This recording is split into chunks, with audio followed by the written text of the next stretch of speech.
Hello everyone, I welcome you all to typical डिस्पेंट। तो 28 फरवरी में पाकिस्तान में एक बॉम्ब ब्लास्ट होता है, क्योंकि ये काफी ज्यादा शॉकिंग खबर है पूरी दुनिया के लिए, क्योंकि पाकिस्तान जो जनरली इन्वॉल्व रहता है, मतलब एलिजेडली इन्वॉल्व रहता है दुनिया में टेररिज्म या बॉम्ब ब्लास्ट के लिए, वहां पे खुद एक बॉम्ब ब्लास्ट हो गया है। और ये बॉम्ब ब्लास्ट हुआ है खैबर पख्तून एरिया में, जो पेशावर के बहुत नजदीक है। तो ये कोई टेररिस्ट अटैक नहीं है, ये अटैक किसी को मारने के लिए हुआ है, क्योंकि फ्राइडे को आपको पता है कि 20 फरवरी जो था वो फ्राइडे था। फ्राइडे में एक मस्जिद में नमाज हो रही थी, और उस नमाज में मौलाना हमीद उल हक हकानी, ठीक है, जो एक प्रोमिनेंट क्लर्क है हकानी नेटवर्क के लिए, वो मारे गए। और भी बहुत लोग मारे गए, काफी लोग इंजर्ड हुए हैं। और ये जो अटैक है उसमें बहुत लोग मानते हैं कि हो सकता है कि इंडिया का भी इन्वॉल्वमेंट हो सकता है, बिकॉज हमारा जो इंडिया में जो अभी एक चल रहा है ना कि हम घुस के मारेंगे किसी देश में, तो वो इन्वॉल्वमेंट, जैसा सर्जिकल स्ट्राइक हो गया, ठीक है, बालाकोट बम ब्लास्ट हो गया, वो एक काफी ज्यादा एक हमारा जो एटीट्यूड है टुवर्ड्स टेररिज्म, इसको भी माना जा सकता है कि इसमें इंडिया का हाथ हो सकता है, नहीं भी हो सकता है। बट इसमें लोग इंडिया को काफी ज्यादा मतलब काफी ज्यादा अच्छे नजर से देख रहे हैं। पर इसमें इंडिया को लोग काफी ज्यादा खुश अप्रिशिएट कर रहे हैं, बिकॉज इंडिया का जो अभी का जो ड्यूअल डॉक्ट्रिन है, जो हमारे जो अजीत डोभाल साहब है, उनका जो स्टाइल है, जो enemy striking enemies eight their home, ये बहुत ही ज्यादा अभी ट्रेंडिंग है। और ये जो अटैक हुआ है वो हुआ है मौलाना हमीदुल हक हगानी के ऊपर। इस अटैक में ये मारे जा चुके हैं। और ये जो अटैक है ना, एक रैंडमली बॉम्ब ब्लास्ट नहीं है, तो सोचा समझा टारगेटेड बॉम्ब ब्लास्ट था, ताकि इनको एलिमिनेट किया जा सके। और ये जो है एक काफी ज्यादा इंपॉर्टेंट फिगर है हगानी नेटवर्क के लिए। और हगानी नेटवर्क है क्या? Haqqani network is a very powerful militant group. एक मिलिटेंट ग्रुप है जो ऑपरेट करता है इन अफगानिस्तान एंड पाकिस्तान, ठीक है, जो अफगानिस्तान पाकिस्तान में ऑपरेट करता है। It has been linked to numerous attack including those targeting US forces. तो यूएस फोर्सेस में कभी कभी अटैक होता है, जो आप पूरी दुनिया में यूएस फोर्सेस पे अटैक होता है, उन पे अटैक होता है। वो सब चीजों के लिए ये काफी ज्यादा एक्टिवली मतलब ब्लेम किए जाते हैं। और ये जो हगानी नेटवर्क है, उसमें जो अभी जो फ्राइडे पे जो मरे हैं, उनका नाम है मौलाना हमीदुल हक हगानी, ठीक है, associated in the recent bomb blast जो फ्राइडे को हुआ है। उनके जो पापा थे, वो मतलब जो फादर थे, वो थे समीहुल हक, ठीक है, वो father of Maulana Hamidul Haq Haqqani, founder of Haqqani mosque and madrasa, former senator of Pakistan. तो ये जो नेटवर्क है ना, ये बेसिकली जो इन्होंने इनको इजाद किया है, ठीक है। और ये हगानी जो मॉस्क एंड मदरसा है, ये की आइडियोलॉजी हब है for the Haqqani network, known for the producing Taliban leaders. तो ये जो हगानी मॉस्क है, ठीक है, जहाँ पे बम ब्लास्ट हुआ है, वो एक की फैक्टर माना जाता है, जहाँ पे जो तालिबान जो लीडर्स है वो ट्रेन होके निकलते हैं। और ये एक लेगेसी है रेडिकलिज्म के लिए। जो रेडिकलिज्म स्प्रेड होता है ना, वो मेनली हगानी नेटवर्क स्प्रेड होता है, वो हगानी मॉक्स के द्वारा, ठीक, हगानी मॉक्स और मदरसा है, उनके द्वारा वो रेडिकलिज्म स्प्रेड किया जाता है। इवन कि आप देखोगे जो वॉइस ऑफ अमेरिका है, ठीक है, जो एक वॉइस ऑफ अमेरिका, उन्होंने भी छापा है कि in Pakistan funding for university of jihad draws fire, कि जो उनको जो हगानी जो मॉस्क है, उनको बोला गया यूनिवर्सिटी ऑफ जिहाद बोल के उनको टर्म दिया गया है वॉइस ऑफ अमेरिका के द्वारा, ठीक है। उन्होंने बोला कि वहां पे बॉम्ब ब्लास्ट हुआ है, तो वॉइस ऑफ जिहाद, यूनिवर्सिटी ऑफ जिहाद में बॉम्ब ब्लास्ट हुआ है, बिकॉज अमेरिकन की फोर्सेस के ऊपर काफी ज्यादा जो जो हगानी नेटवर्क है वो काफी ज्यादा अटैक करते हैं, तो बहुत ज्यादा फ्रस्ट्रेटेड थे उनसे। तो इसलिए जो अमेरिका की जो न्यूज एजेंसीज है, उन्होंने स्पेसिफिकली उनको यूनिवर्सिटी ऑफ जिहाद नाम से टर्म दिया है उनको। और आपको जैसे पता होगा कि अमेरिका जो है वो काफी ज्यादा पसंद नहीं करता है पाकिस्तान को, क्योंकि आप जैसे अपने पास्ट हिस्ट्री को देखोगे, लाइक 1947 से लेके अभी हिस्ट्री को देखोगे, जो पिछले जो जितने भी वार्स हुए हैं ना, मोस्टली पाकिस्तान को अमेरिका ने बैक किया है, ठीक है, फंडेड पाकिस्तान, हमेशा पाकिस्तान को फंड किया है। और वो फंडिंग जो है पाकिस्तान ने यूज किया है हमेशा मनी को रेडिकल ऑर्गेनाइजेशन में, काम काम पे लगाने के मतलब जो अपने इंफ्रास्ट्रक्चर को सुधारने की जगह उन्होंने जितना रेडिकलिज्म है, जो टेररिज्म है, उसको ज्यादा सपोर्ट किया है। और this group has turn against US, forcing them to take disaster measurement measures. तो क्या है, जो ये जो रेडिकल ग्रुप है, जो मान लीजिए जो टेररिस्ट ग्रुप है, वो ट्रेन तो होते हैं पाकिस्तान में, बट जो अटैक करते हैं काफी ज्यादा यूएस में करते हैं। इसलिए आप देखते होगे जो पाकिस्तानी सिटीजन को है, काफी ज्यादा यूएस में प्रॉब्लम होती है, लोग बहुत ज्यादा उसको मतलब इमिग्रेशन में प्रॉब्लम करते हैं। तो इस चीज को लेके, बिकॉज पाकिस्तान को फंडिंग यूएसए नहीं दी है, फंडिंग दी यूएसए ने, उन्होंने दिया है फंडिंग, मान लीजिए अपने मतलब हथियार खरीदने के लिए, मिलिट्री स्ट्रेंथ करने के लिए, अपने देश को आगे बढ़ाने के लिए। बट उन्होंने ये पैसा अपने देश के डेवलपमेंट को यूज ना करके अपनी जो रेडिकल फोर्सेस है उनको ट्रेन करने के लिए यूज किया, क्योंकि वो रेडिकल फोर्सेस बाद में इंडिया में आता है, इंडिया में आकर प्रॉब्लम क्रिएट करता है। तो इसलिए यूएस जो होता है काफी ज्यादा इरिटेट हो चुका है, ये उनका जो पाकिस्तान का ये अप्रोच है towards funding and towards this radical group.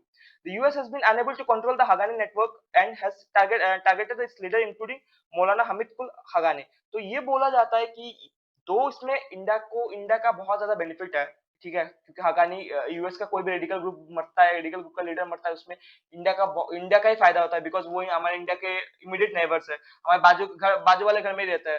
तो कुछ भी उल्टा सीधा करता है, हमारे ऊपर ही आके अटैक होता है, हमारे ऊपर ही जाके सारी सारी प्रॉब्लम हमारे ऊपर ही आती है, ठीक है. जो लोग बोलते हैं ना, बाजू में अगर कोई गंदगी फैलाएगा तो हमारे घर में स्मेल आएगा, तो वैसा ही है. तो हमारे घर बाजू के देश से अगर कोई गंदगी साफ कर रहा है, कोई भी करे यार, चाहे हम करे या कोई बाहर से आके करे, फायदा हमारा ही है. तो हम बोलते हैं कि ठीक है, हो सकता है इंडिया को फायदा है, बट टारगेट हो सकता है कि नॉट नेसेसरी कि इंडिया ही फोर्स कर रही हो, भाई इंडिया ही कर रही हो चीज. हो सकता है इसमें पाकिस्तान का भी बहुत बड़ा यूएस का भी बहुत बड़ा इन्वॉल्वमेंट हो सकता है, बिकॉज यूएस के नाक में दम कर चुके हैं ये हगानी नेटवर्क में.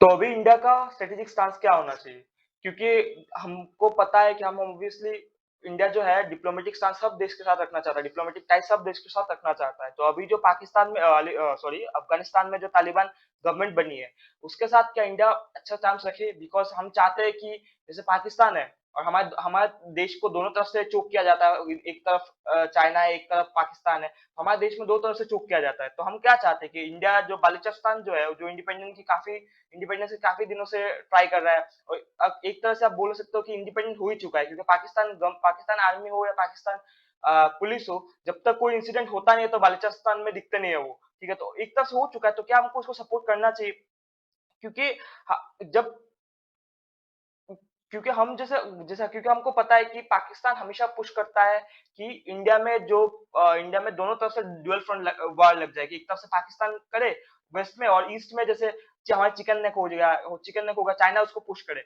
अभी तो देख सकते हो कि बांग्लादेश में भी लोग बोलते हैं कि जो गवर्नमेंट है वो बहुत ज्यादा चाइना इन्फ्लुएंस्ड है, लोग बोलते हैं यूएस इन्फ्लुएंस्ड है. तो हमारे तरफ से दोनों तरफ से ईस्ट से भी प्रॉब्लम है, और सॉरी वेस्ट से भी प्रॉब्लम है और ईस्ट से भी प्रॉब्लम है. तो जहां यहाँ पे पाकिस्तान है, और मान लीजिए यहाँ पे अफगानिस्तान है, अगर अफगानिस्तान को हम सपोर्ट करते हैं तो पाकिस्तान के ऊपर भी दोनों तरफ से एक प्रेशर क्रिएट हो सकता है. तो क्या हम इसको सपोर्ट करें कि नहीं करें, तो ये भी इंडिया के लिए एक स्ट्रेटेजिक डिस्कशन का बात है, ठीक है, डिस्कशन का टॉपिक है. हमको ऑलवेज कुछ भी डिसीजन करने के लिए एक बड़ा जो फार साइडनेस है, हम लोग को दूर का सोचना पड़ेगा, क्योंकि पाकिस्तान तो हमेशा से थ्रेट रहा है इंडिया के लिए. और अभी जैसे पाकिस्तान एक तरफ से वेस्ट में पुश कर रहा है, हमारे इंडिया का जो चिकन नेक है वो चाइना और बांग्लादेश पुश करने की कोशिश कर रहे थे. बांग्लादेश भी अभी जैसे शेख हसीना की गवर्नमेंट थी तो काफी अच्छा था इंडिया के साथ, अभी जैसे नया गवर्नमेंट बना है, नया स्टूडेंट लोगों ने अपने हाथों में ले लिया, तो एक चिकन नेक को पुश करने की कोशिश करेंगे इंडिया चाइना चाइना और बांग्लादेश मिलके.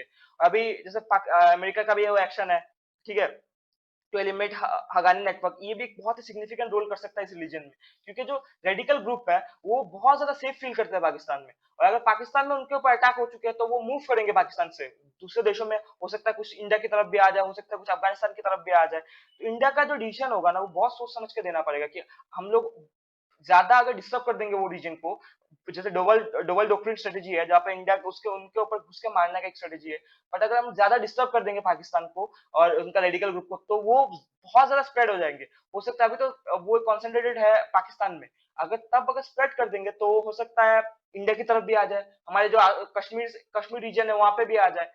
तो अभी इंडिया के ऊपर बहुत ही ज्यादा प्रेशर है, क्योंकि जो हमारे जितने भी नेबर्स है ना, उन्होंने इंडिया को चारों तरफ से घेर चुके हैं, ठीक है.